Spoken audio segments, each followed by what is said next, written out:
Halo adik-adik, kita ketemu lagi pada pagi hari ini di pelajaran 11 tentang pemuridan mencakup pendelegasian tugas. Adik-adik, sebelum memulai pelajaran pada pagi hari ini, kita berdoa dulu.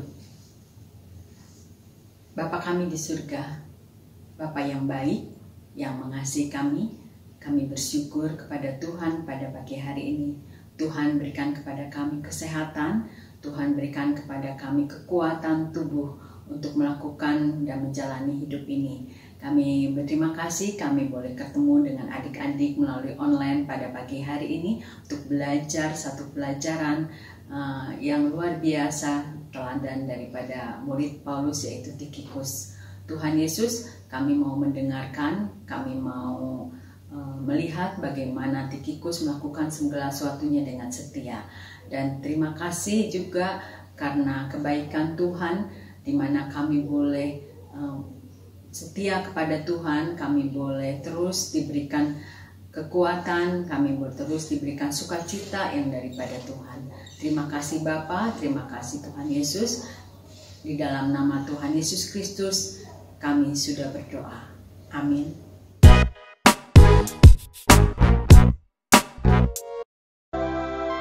Semua hal ehwalku akan diberitahukan kepada kamu oleh Tikhikus, saudara kita yang kekasih, hamba yang setia, dan kawan pelayan dalam Tuhan. Ia kusuruh kepadamu dengan maksud, supaya kamu tahu akan hal ehwal kami, dan supaya ia menghibur hatimu. Ia kusuruh bersama-sama dengan Onesimus, saudara kita yang setia dan yang kekasih, seorang dari antaramu. Mereka akan memberitahukan kepadamu segala sesuatu yang terjadi di sini. Salam kepada kamu dari Aristarkus, temanku sepenjara, dan dari Markus, kemenakan Barnabas. Tentang dia kamu telah menerima pesan, terimalah dia apabila dia datang kepadamu. Dan dari Yesus yang dinamai Justus, hanya ketiga orang ini dari antara mereka yang bersunat yang menjadi temanku sekerja untuk kerajaan Allah. Mereka itu telah menjadi penghibur bagiku. Salam dari Epafras kepada kamu. Ia seorang dari antaramu, hamba Kristus Yesus, yang selalu bergumul dalam doanya untuk kamu, supaya kamu berdiri teguh sebagai orang-orang yang dewasa dan yang berkeyakinan penuh dengan segala hal yang dikehendaki Allah. Sebab aku dapat memberi kesaksian tentang dia bahwa ia sangat bersusah payah untuk kamu dan untuk mereka yang di Laodikia dan Hierapolis. Salam kepadamu dari tabib Lukas yang kekasih dan dari Demas. Sampaikan salam kami kepada saudara-saudara di Laodikia, juga kepada Nimfa dan jemaat yang ada di rumahnya. Dan bila mana surat ini telah dibacakan di antara kamu, usahakanlah supaya dibacakan juga di jemaat Laodikia, dan supaya surat yang untuk Laodikia dibacakan juga kepadamu. Dan sampaikanlah kepada Arkipus. Perhatikanlah supaya pelayanan yang kau terima dalam Tuhan kau jalankan sepenuhnya. Salam daripadaku, Paulus. Salam ini kutulis dengan tanganku sendiri. Ingatlah akan belengguku. Kasih karunia menyertai kamu.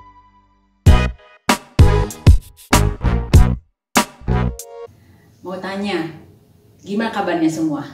Saya berharap adik-adik tetap sehat selalu ya. Sehat selalu dan terus semangat. Walaupun kita adik-adik masih belajar masing-masing di rumah. Nah, kita akan masuk pada pagi hari ini ke pelajaran 11 tentang masih tentang pemuridan, mencakup pendelegasian tugas. Kita adik-adik tahu kita sudah belajar tentang beberapa orang yang dimuridkan oleh Rasul Paulus. Masih ingat siapa saja? Satu, oke. Timotius, ada yang ngomong Timotius. Siapa? Ya, Epafroditus. Ya, rupanya adik-adik sudah ingat ya, masih ingat ya siapa-siapa yang sudah kita pelajari di sini. Nah, kita akan pagi ini kita akan belajar tentang satu murid lagi namanya Tikhikus. Lucu ya namanya ya. Tikhikus itu berasal dari Asia katanya ya, dan dia seorang yang berasal dari kota Efesus. Ya, namanya Tikhikus atau Artemas. Ya, nah kita akan belajar di sini tentang Tikhikus. Siapa sih Tikhikus ini? Yang pasti dia adalah salah satu murid Paulus yang membantu Paulus di dalam pelayanannya dan menjalankan tugas-tugasnya.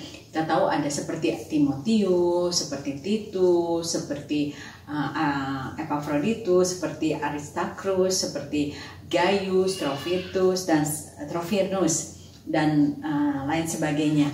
Nah, Tikhikus ini itu punya satu pekerjaan di mana dia merupakan seorang pribadi yang dipercaya Paulus untuk menyampaikan pesan-pesan kepada jemaat-jemaat yang dilayaninya. Itu seperti jemaat-jemaat di Efesus, jemaat-jemaat di Kolose. Pesan seperti apa? Pesan yang ditulis Rasul Paulus di sebuah surat, dan kemudian surat itu diantarkan oleh Tikhikus kepada jemaat-jemaat yang dituju oleh Paulus. Nah, luar biasa. Tikhikus ini seorang pribadi yang sederhana, yang penuh tanggung jawab dan setia, menjadi seorang pelayan pribadi. Ya, seperti mungkin adik-adik bilang, apa sama dengan tukang pos pribadi ya? Enggak, lebih dari itu. Karena Tikhikus dia juga di samping menyampaikan pesan-pesan Paulus, dia juga pernah menggantikan Titus di Kreta. Kemudian juga dia juga pernah menggantikan Timotius ketika Timotius harus pergi ke kota lain. Dia menggantikan Timotius melayani di kota itu. Nah, jadi ada tugas-tugas yang lain yang diemban oleh Tikhikus ini. Tetapi kita melihat di sini bagaimana Paulus mempercayai Tikhikus untuk menyampaikan pesan-pesan itu kepada jemaat-jemaat yang dia layani, dan itu tidak mudah loh. Bayangkan dia harus menyampaikan satu surat yang dimana pada saat itu menyampaikan yang isinya adalah tentang ancaman-ancaman ajaran-ajaran sesat kepada yang isi suratnya seperti itu yang ditujukan kepada jemaat yang dilayaninya. Bayangkan dia harus ke Filipi, dia harus ke Kolose, lalu ada surat yang dibacakan juga katanya di Laodikia. Bayangkan dari berapa kilometer dari Kolose ke Laodikia, itu kurang lebih 18 kilometer dari Kolose ke Laodikia, itu jemaat Laodikia. Itu dia harus menempuh perjalanan cukup jauh, 18 km. Tetapi dia lakukan itu dengan setia, dengan penuh tanggung jawab. Dan kita melihat di sini bagaimana Paulus kemudian melihat Tikhikus sebagai seorang yang pribadi yang berkemauan dan kemampuan yang besar di dalam melayani. Dan dia juga bagaimana Tikhikus ini kemudian belajar dari Rasul Paulus mengenai pengajaran-pengajaran yang Rasul Paulus ajarkan di sini. Dia belajar dengan antusias. Nah, kita melihat di sini, adik-adik, apakah pekerjaan Tikhikus sebagai seorang pengantar surat pribadi Paulus itu sesuatu yang kecil? Bukan sesuatu yang kecil. Tidak ada pekerjaan yang kecil di hadapan Tuhan. Ingat itu. Semuanya Tuhan melihat bagaimana pekerjaan itu dilakukan dengan penuh tanggung jawab, dengan setia, dengan baik. Nah, Tuhan melihat itu. Demikian juga Paulus melihat bahwa Tikhikus sudah melakukan itu dengan penuh tanggung jawab, dengan setia, dengan sukacita, dan dengan luar biasa. Sehingga dia mengatakan bahwa Tikhikus ini merupakan salah satu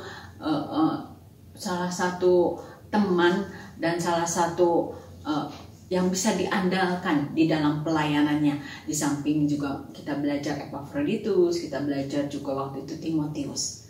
Nah, adik-adik, bagaimana Tikikus ini cara melakukan tugasnya itu? Dia melakukan tugas dengan baik. Demikian juga dengan kita sekalian. Bagaimana kalau seandainya adik-adik diberikan tugas oleh orang tua, oleh guru di sekolah, atau oleh seorang guru di sekolah minggu, apa yang adik-adik lakukan? Tentu adik-adik lakukan itu seperti Tikikus, melakukan dengan baik, dengan penuh tanggung jawab, dan dengan setia, sehingga pekerjaan itu dapat, atau tugas itu dapat selesai dengan baik, bukan?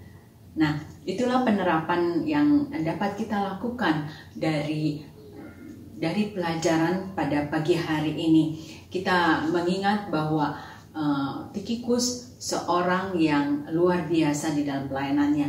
Adik-adik perlu mencontoh dia di dalam pengerjaan tugasnya, di dalam melakukan tugasnya. Dia melakukan semuanya dengan penuh tanggung jawab. Nah, adik-adik, nanti kita akan melihat dan kita akan mendengar tambahan dari Pastor Alex mengenai pelajaran ini. Tapi jangan lupa ayat hafalan minggu ini dari Yesaya pasal 6 ayat 8. Saya bacakan ya.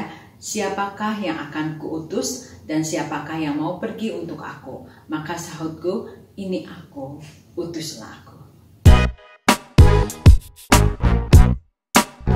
Shalom semua, setelah mendengarkan pembacaan firman Tuhan dari Kolose 4 dan setelah mendengarkan pemaparan dari pelajaran 11 triwulan ketiga dari buku LLB kita, mari kita bersama-sama mendengar sedikit tambahan atas pemaparan dan juga penerapan dari pelajaran 11 ini. Untuk itu mari kita berkonsentrasi ke firman Tuhan yang ada di Kolose 4 ayat 7 sampai ayat yang ke-8. Di ayat yang ke-7 firman Tuhan berkata, semua hal ihwalku akan diberitahukan kepada kamu oleh Tikikus, saudara kita yang kekasih, hamba yang setia, dan kawan pelayanan dalam Tuhan. Tuhan menyampaikan firman-Nya melalui Rasul Paulus. Dengan membaca ayat ini dan konteksnya, yaitu di Kolose 4, bahkan di surat-surat Rasul Paulus kepada jemaat-jemaat dan kepada anak-anak rohaninya, untuk konteks kali ini kita melihat, baik itu secara tersurat maupun tersirat, bahwa ada dua pihak yang sedang dibicarakan. Pertama adalah pihak yang memuridkan. Karena dalam konteks ini kita berbicara mengenai pendelegasian tugas, maka pihak yang memuridkan di sini adalah pihak yang memberi delegasi. Yang dalam hal ini adalah Rasul Paulus. Sebelum kita melanjutkan, kita tahu dari Alkitab bahwa Tuhan Yesuslah pemurid yang utama. Tuhan Yesuslah yang memberikan pemuridan yang utama. Termasuk Tuhan Yesus memuridkan Rasul Paulus. Dengan demikian, pemberi delegasi yang terutama adalah Tuhan Yesus. Tuhan Yesus memberikan delegasinya kepada Rasul Paulus. Kemudian kita melihat ada pihak yang dimuridkan. Di dalam konteks ini pihak yang dimuridkan adalah pihak yang menerima delegasi. Dalam hal ini adalah Tikikus. Sekarang mari kita lihat hal-hal apa sajakah yang ditunjukkan melalui firman Tuhan ini kepada pihak pemberi delegasi dan kepada pihak penerima delegasi. Kepada pemberi delegasi, firman Tuhan menyatakan bahwa si pemberi delegasi ini harus mengasihi. Kedua, harus melayani. Dari surat-surat Rasul Paulus yang lain, terutama melayani ini adalah melayani pemberitaan Injil. Bagi pihak penerima delegasi, firman Tuhan di sini menyatakan agar si penerima delegasi setia dalam melayani, setia dalam memberitakan Injil. Karena kita mengetahui bahwa pemberi delegasi yang terutama adalah Tuhan Yesus, dan salah satu penerima delegasi dari Tuhan Yesus adalah Rasul Paulus, maka kita bisa menyimpulkan bahwa baik pemberi delegasi maupun penerima delegasi harus mengikuti petunjuk dari firman Tuhan ini, yaitu kedua-duanya harus mengasihi, kedua-duanya harus melayani dalam memberitakan Injil, kedua-duanya harus setia melayani, setia memberitakan Injil. Dengan kata lain, baik pemberi delegasi maupun penerima delegasi harus saling mengasihi, harus saling melayani, harus saling setia satu sama lain. Di ayat yang ke-8 firman Tuhan mengatakan, Ia kusuruh kepadamu dengan maksud supaya kamu tahu akan hal ihwal kami dan supaya ia menghibur hatimu. Kata ia di sini yang dimaksud oleh Rasul Paulus adalah Tikikus. Kata mu dan kamu di sini yang dimaksud oleh Rasul Paulus adalah jemaat-jemaat Tuhan di Kolose. Di ayat ini firman Tuhan menunjukkan pemberi delegasi menyuruh penerima delegasi. Untuk seseorang menyuruh, maka orang termaksud harus mempercayai orang yang dia suruh. Inilah yang ditunjukkan oleh firman Tuhan, bahwa bagi seorang yang memuridkan, yang memberi delegasi, haruslah orang ini mempercayai orang yang dimuridkannya, orang yang menerima delegasi. Di ayat ini juga firman Tuhan menunjukkan bagi si orang yang dimuridkan atau penerima delegasi untuk pertama memberi tahu. Ini termasuk memberi kesaksian dan menghibur. Kita akan lihat lebih lanjut di slide berikut. Setelah mempelajari Alkitab atau firman Tuhan dalam berbagai bahasa dengan versi-versinya yang berbeda, berikut adalah 2 versi untuk ayat ini yang saya mau kita bersama-sama melihatnya. Pertama, saya ingin kita semua untuk melihat ayat ini yang ditulis di dalam versi New King James. Tertulis di situ, I am sending him to you for this very purpose, that he may know your circumstances and comfort your hearts. Versi ini juga ada di King James, juga ada di Aramaic Bible, juga ada di beberapa lagi versi yang lain. Kata I di sini mengacu kepada Paulus. Kata him dan he mengacu ke Tikikus. Kata you dan your mengacu kepada jemaat-jemaat di Kolose. Kemudian saya ingin kita semua untuk melihat versi berikut. Ia kusuruh kepadamu dengan maksud supaya kamu tahu akan hal ihwal kami dan supaya ia menghibur hatimu. Versi ini adalah dari terjemahan baru. Versi yang sama ada di English Standard Version, ada di Net Bible Version, dan beberapa versi lainnya. Sekarang mari kita perhatikan yang berwarna merah.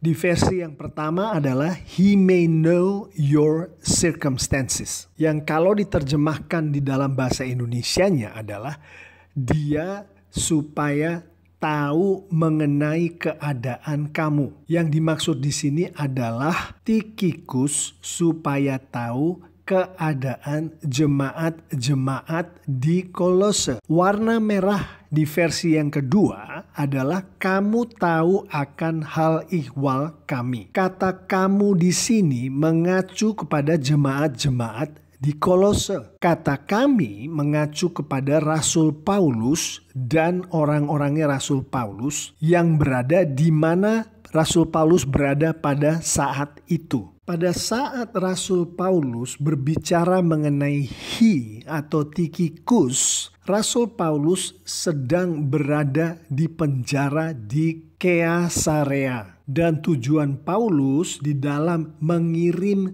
Titikus ke Kolose adalah agar Tikikus kembali lagi menemui Rasul Paulus di tempat di mana Rasul Paulus ini dipenjarakan. Jadi di versi ini Rasul Paulus mengutus Tikikus untuk pergi ke jemaat-jemaat di Kolose supaya Tikikus bisa melihat sendiri keadaan jemaat-jemaat Tuhan di Kolose.